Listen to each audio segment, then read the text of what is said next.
Buenas tardes. Tengan todos ustedes. En esta tarde les vamos a mostrar nuestro proyecto titulado Video Tutorial. Integrantes del equipo: Cervantes García Brandon, González Aguilar, Jessica. González Montel, Cristian Uriel. Guardo Velázquez, José Antonio. Ruz Cortés, Germán David. Y Ugal de Sierra, María de los Ángeles. Con el profesor René Domínguez Calón. Grupo 203. Fecha de entrega 13 de marzo de 2012.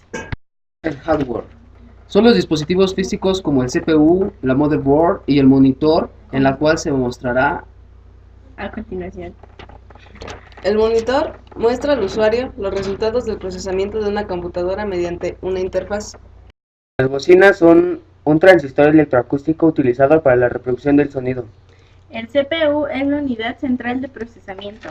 La impresora permite reproducir una copia permanente de texto o gráficos de documentos en formato. El teclado es un dispositivo que emite comandos a la computadora como textos y números. El mouse es un dispositivo de punteo que permite seleccionar y mover ítems en la pantalla de la computadora. El módem es un dispositivo que permite a las computadoras conectarse a internet para intercambiar información a través de las líneas telefónicas. La cámara web o webcam es un dispositivo utilizado para comunicarse en tiempo real a través de internet. Y a continuación les vamos a mostrar la historia de la computación en sus 5 etapas. La primera generación, 1951 a 1958. Las computadoras usaban bulbos para procesar la información. El almacenamiento de los programas y los datos se conseguían por medio de tarjetas perforadoras y al hacer girar un tambor magnético. La segunda generación, que fue de 1954 al 64, fue por la invención del transistor, y esta permitía que las computadoras fueran más pequeñas y rápidas. Esas computadoras comenzaron a utilizarse mucho en Estados Unidos, como en el tráfico aéreo, en los registros e inventarios que utilizaban los contadores. La tercera generación fue de 1964 a 1971. Ocurrió con la llegada de los circuitos integrados, lo cual hizo que surgieran las minicomputadoras y la multiprogramación.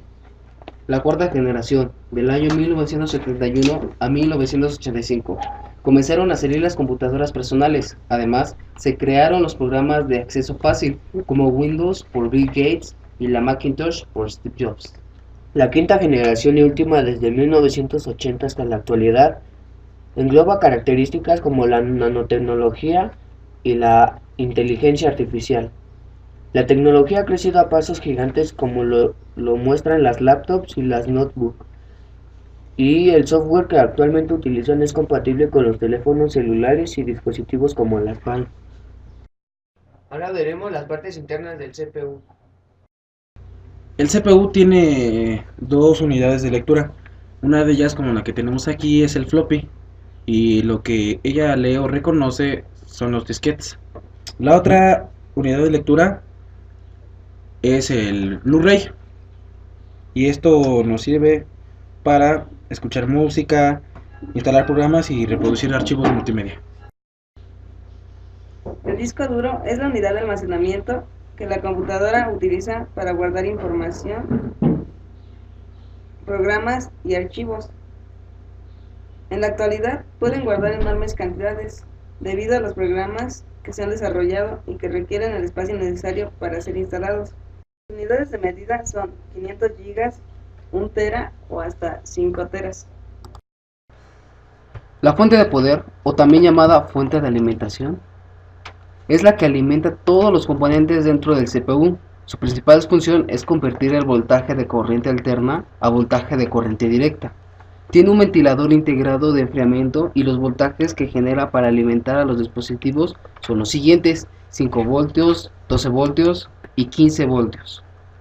El ventilador sirve para el enfriamiento de las partes internas del CPU, como lo es la placa base, y estos son sus partes. La tarjeta madre es la placa de circuito principal en una computadora, donde se conectan todos los sistemas electrónicos del CPU por medio de cables planos y cables de alimentación procedentes de la fuente de voltaje. Esta tarjeta se configura por medio de jumpers que se utilizan como puentes en algunos pines.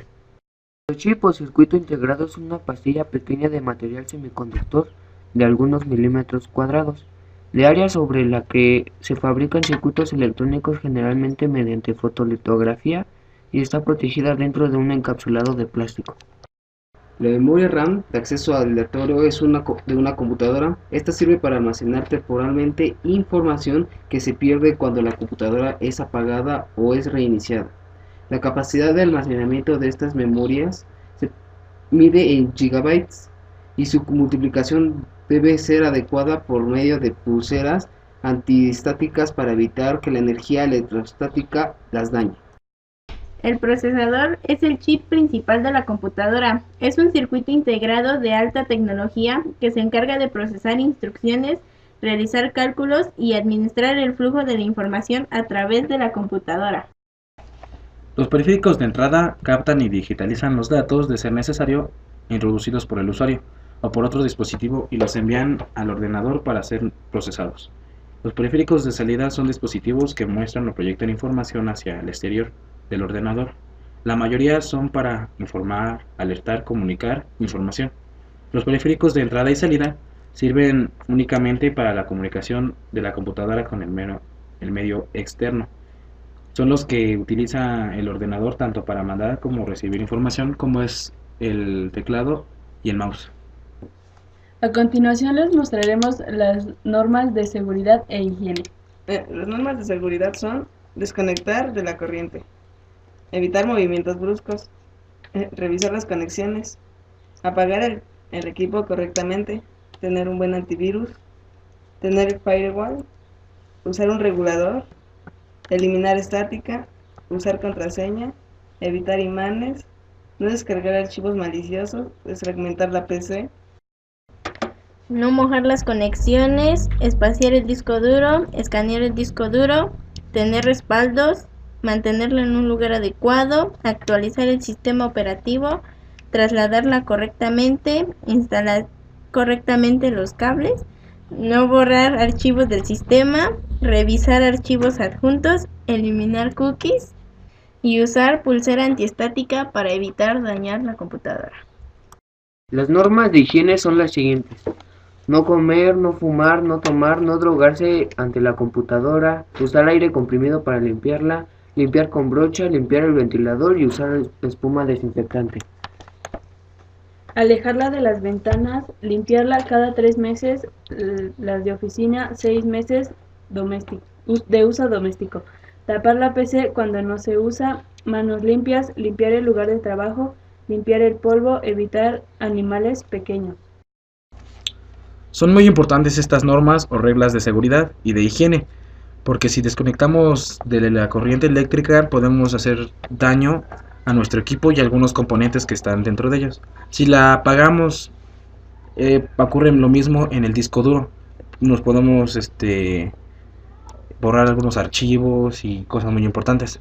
El antivirus sí es importante porque así vamos a tener una buena protección de nuestro equipo y también en los documentos, que es lo más importante. El regulador lo que hace es estabiliza la energía que da a la computadora y también puede cortar los altos voltajes que luego llegan a tener. También lo que debemos de hacer es evitar la estática, porque cuando tenemos un equipo abierto y tocamos con nuestras manos y tenemos estática, podemos tan solo con un toque estropear aquel equipamiento o parte de nuestra computadora. También hay que tomar en cuenta que no hay que poner imanes cerca de una computadora, ya que como la televisión, cuando se pone un imán cerca de estos aparatos, los colores se distorsionan y pues en el caso de la computadora, aparte que los colores se pueden distorsionar, se puede perder información del disco duro y de nuestro sistema. Tampoco es conveniente borrar archivos del sistema, ya que puede perjudicar los programas, o más bien dicho, el software de un equipo de cómputo. Cuando abrimos una computadora, un CPU, lo que tenemos que ponernos es una pulsera antiestática. Así vamos a poder protegerlo y darle un buen mantenimiento a nuestro equipo de cómputo. Y para finalizar, veremos la postura adecuada para operar una computadora. Esto va a ser primeramente situándonos enfrente de la computadora. Mantener nuestros brazos a una altura, a un ángulo de 90 grados. Tenemos que tener nuestros hombros relajados y tenerlos repegados o bien apoyados en lo que es el respaldo de la silla. La altura del escritorio escritorio tiene que medir entre 68 a 72 centímetros para que sí pueda haber una buena postura. También las piernas tienen que estar dobladas a un ángulo de 90 grados y los pies tienen que estar apoyados en el suelo o a un reposapiés. También lo que tenemos que hacer es ajustar bien nuestra silla al escritorio, ni tan abajo ni tan arriba para tener un buen apoyo. La pantalla tiene que estar en una posición neutra, ya que para que nosotros podamos tener una buena visión del panorama o una vista clara de la pantalla. Muchas gracias por ponernos atención en este video tutorial que fue hecho por El grupo 203. del System Tecamac. Espero que les haya gustado. Y si no, qué pérdida de tiempo. Bueno, hasta luego. Bye. Bye.